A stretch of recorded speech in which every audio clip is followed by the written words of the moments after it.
What is up, and welcome back to the channel. We are your Colorado real estate family. All right, so we're shooting live at Top Golf today. Gonna have a great video. Yeah, we got the TaylorMade out here.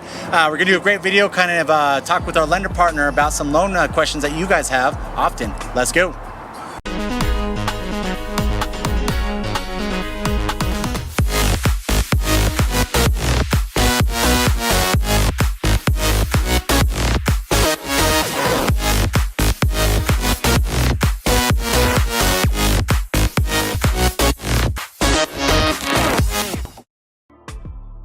If this is your first time watching, Pete Sweeney here, and we got special guest Chris Malouf with XCountry Mortgage. What we like to do on this channel is cover Denver and all of its surrounding cities. So if you think that's something that provides value for you, give it the thumbs up, subscribe button, little notification bell.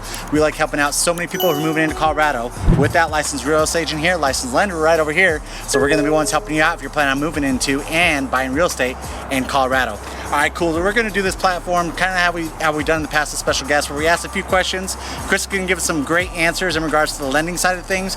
You guys are always asking us about all these different types of loans, what the interest rates are going to look like and all that stuff. So we're going to do our best to answer those as best as we can.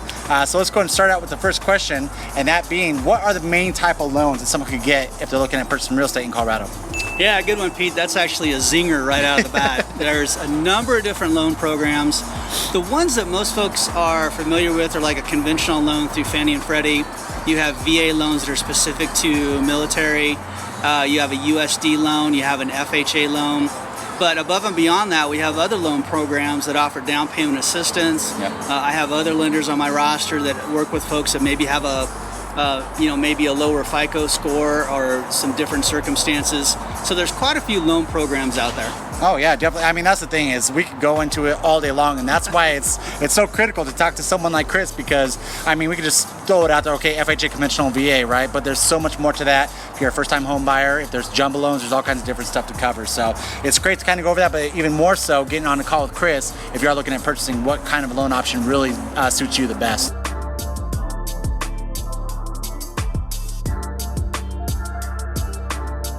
Now we're going to hop on to the second question, which is, what are the benefits of using a local lender? And what I always like to say is over one of those big banks. Yeah, another great question, Pete. There's three kind of primary ways to get a loan. One is through a bank or a credit union, like Pete had mentioned. Yep. One is going through what's called a discount brokerage online. And then another is working with someone like me that's a broker. And of course, there's pros and cons to each. Yep. I will tell you some of the benefits, obviously, in working with a broker like me is I work with multiple lenders. If you go to a bank or a credit union, you're probably only working with one wholesaler or one bank, and you got to play by their rules and through their loan qualifications. And again, there's so many different loan programs out there that can fit each individual's or each family's situation possibly so much better. So again, with me being a broker, I work with multiple lenders. Yeah, I could, like I said, we always talk about this is, you know, sometimes you guys do come with your own lenders, and there's nothing wrong with that. What we always say is, especially with the Colorado market the way it is, having a local here that kind of knows our market, and then also a few tricks they could do on this end, because not every market's the same. If you're buying a house in Colorado, it's not the same as buying a house in, say, in Texas. So having a local lender really kind of gives you the heads up when it comes to how to be competitive on those offers. Working with a partnership like a local real estate agent like Pete and your core family, and working with a lender, it really expedites the process as well. Obviously, Pete is your go-to in terms of market conditions, real estate valuations, you know, just kind of on top of mind in current market and how to navigate that. And then working with a partner lender, again, it's just it's more working with the team and more of a seamless experience. Yeah, no, exactly, guys. Having that partnership, having that team to kind of helping you out, it gets so much more fluid when we're helping you out through the transaction. All right, cool. So here's another great question, is how are you compensated in the real estate transaction? Yeah, good question. They actually changed how mortgage lenders are compensated coming out of 08 and 09. Back then, a mortgage lender or a mortgage broker could be compensated based on the type of loan program. Yep. And that's honestly where a lot of folks got into trouble. Yep. Unfortunately, unscrupulous people will do unscrupulous things. So they changed the legislation on how a mortgage broker or a loan originator is compensated, and we are compensated based on a percentage of the loan. So irregardless of what loan program you select or what's the best fit for you, our compensation is calculated the same. Wasn't there something on the adjustable rate loans where that's where they were really getting compensated, and that's where a lot of people got in problems because then it ballooned up and their payments became insane? Yeah, no, absolutely. It was, you can't put your finger on one particular thing. Yeah. It was systemic, that got us into that mess. But yeah, like more quote unquote risky programs, Yep. A mortgage originator might have been compensated higher or been obviously paid more than Yep. going with a different product. Now, with that said, with an ARM, that's a good fit for some circumstances. Again, it really kind of depends on the individual or the family circumstances.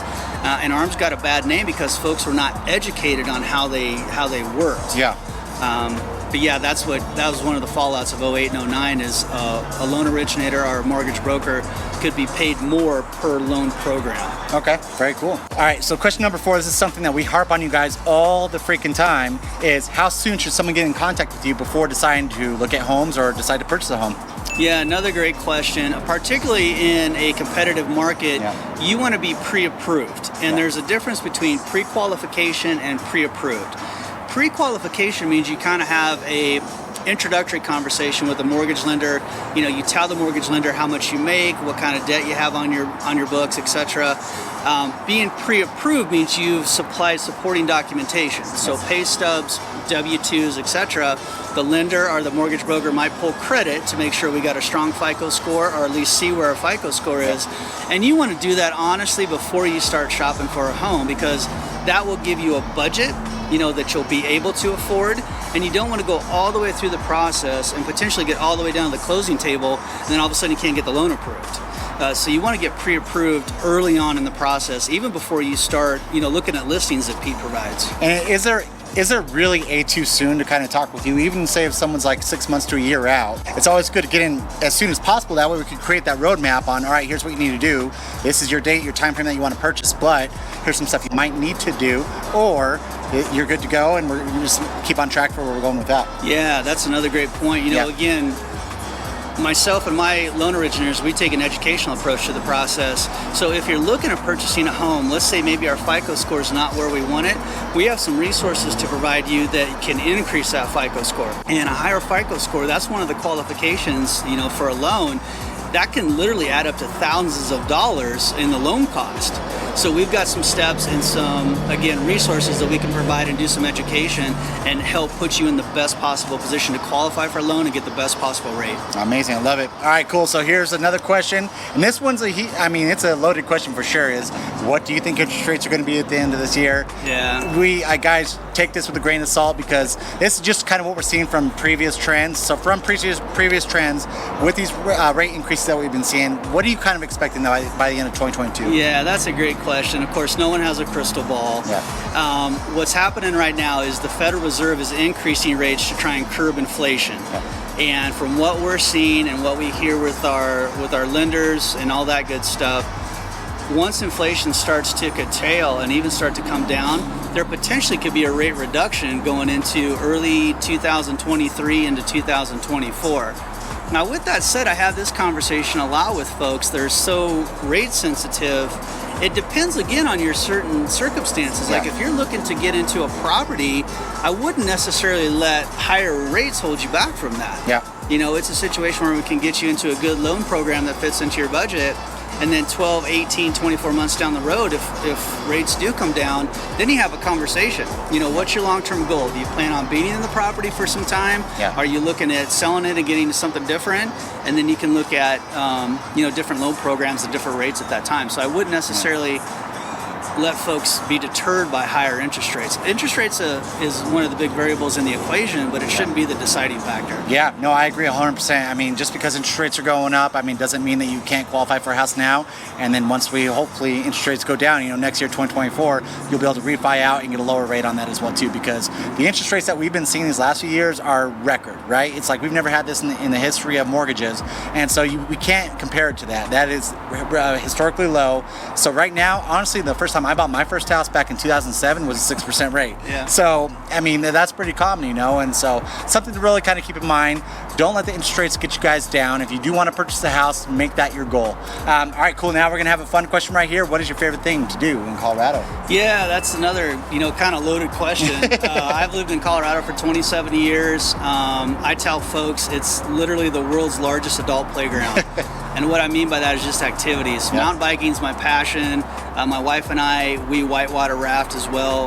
You got 14ers if you're a hiker. I mean, there's so much to do in Colorado, and honestly, that's why a lot of folks move here. Yep, That's the lifestyle. That's a fact. Yeah, definitely. Yeah, there's so many great things here to do here in Colorado. It's pretty much, I mean, besides the ocean, if you want to do it, you can do it here. So, all right, cool guys. Thank you so much for tuning in. I mean, please comment below and tell Chris thank you for coming on and being a guest with us. So, if you are planning on purchasing real estate in Colorado, we're going to throw that phone number in below right there. So go ahead and give us a ring right there. And until next time, we love you. Bye.